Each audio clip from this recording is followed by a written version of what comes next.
Okay guys, so you've seen the video where I'm just using it manually with no added assistance. So this video, what I want to do, I've made 4 cuts 2 inches thick, and what I've got left is a board. I want to make 1 or 5/4 board, and hopefully it'll finish out about 1 inch. That's what I'm hoping for. So what I want to show you is I saw one other guy do this, and he had a dual head chainsaw mill. So this is a single head, 460, and what I did is I added a boat winch. I took the handle off that comes up right here, and I drilled a hole in the side of the boat winch and mounted it to the same bolt so I can slide it. The idea is to be able to move this center bar into the center of the work, the center of the log, and hopefully we're going to test it and see. Hopefully it won't cock up too much while I'm pulling on it. The intention is not to bind the saw up, it's just to slowly have forward pressure. I'm learning that you need to be consistent and have steady pressure, because working the saw back and forth, it gives you really nasty markings on your wood, and you don't want that. That means you have to plane it more and more, and a couple of them I got really aggressive with, and it's not gonna, I'm gonna have to cut off almost 1/4 of an inch. So this is a beautiful piece, and hopefully this is going to work out really well. One other thing, Emma Tells Outdoors, you are correct. You've got to keep this thing oiled, and if you keep crowding the saw, that chain's getting hot. I sharpened it today, so hopefully it's going to do really well. Alright, that's enough talking. Let's see how this boat winch works.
Alright, so let's talk about the rail system.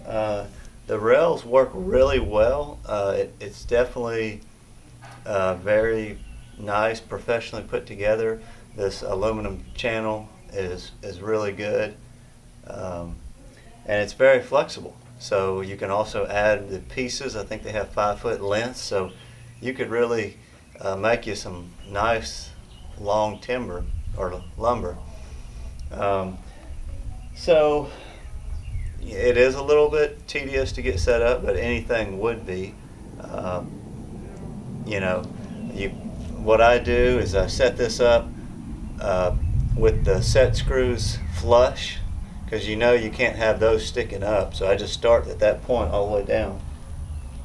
and then I level one end, get it pretty close to level, knock the spike into the wood, and do the other end, knock the spike into the wood, and get that level also.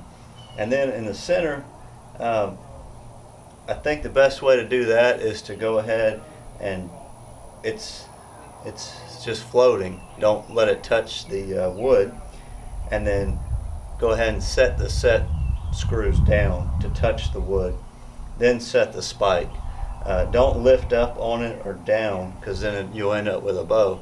And once you set the spike, then take a look down the rail to see if you have a hump or a dip, and you can raise or lower, of course keeping them level, and just make small adjustments and do that. That seems to have worked well for me.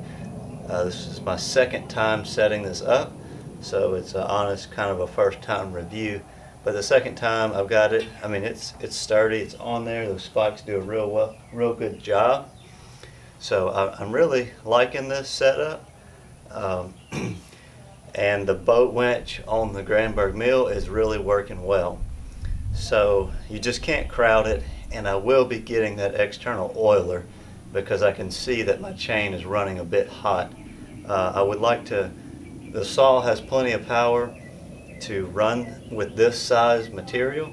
This is not something that you would want to really mill your whole house full of lumber. You could certainly do it, but you're going to put a lot of wear and tear on a chain, a lot of sharpening. To me, it's just kind of like a novelty item. I got this nice red oak, and I wanted to make some good logs, so it's a cheap option. I can fold it away, put it up, and it's out of my way. You know, if you're taking it off out in the woods, it could be a very good option for you.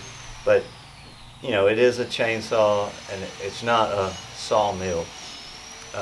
But you can do a lot of stuff with it. With that being said, I'm not downing it in any way. I'm just saying that if you really are planning on cutting a lot of lumber, just go ahead and get a bandsaw mill or one of the saw blade mills. Those seem to be really well built and work really well. So anyway, all right, thanks for watching. I hope you enjoyed this. If you did, if you're thinking about buying one, if this helped, let me know in the comments below. And don't forget to like and subscribe. I do have a lot more videos coming out, and we'll see you next time.